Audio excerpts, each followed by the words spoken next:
All right, third, let's talk about the legal side, definitely the fun side, right? So every franchise system is regulated by the Federal Trade Commission. They've got an FDD that they renew every year, typically in the May-June time period. FDD stands for Franchise Disclosure Document.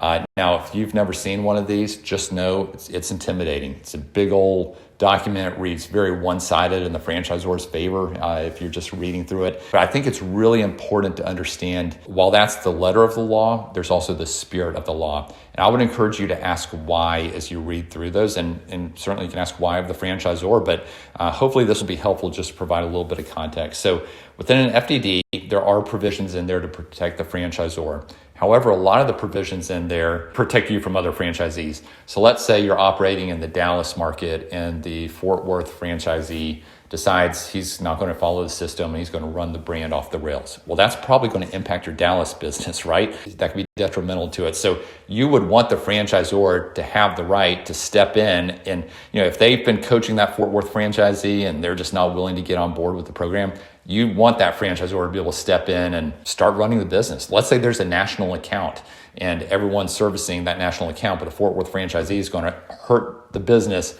for everybody else by having a bad experience for that national account.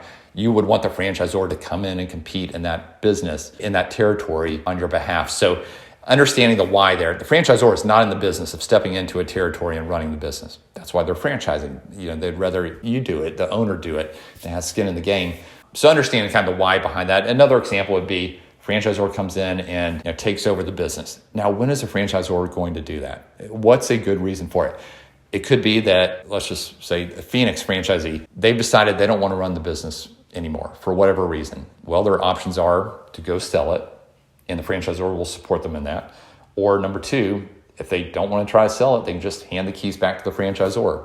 That's fine. Those are two options.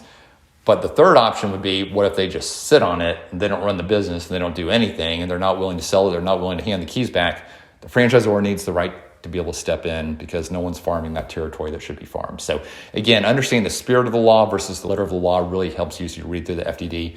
And I would always recommend having a franchise attorney review the agreement ultimately before you sign further down the road. Typically, there aren't a lot of changes you can make because the franchisor wants to be equal and doesn't want to show preferential treatment to one franchisee over another. But if there are clarifications that are needed or stipulations for your unique circumstance, those can be made. I'd say about half of our clients use a franchise attorney to review the agreement. Half feel comfortable not doing that.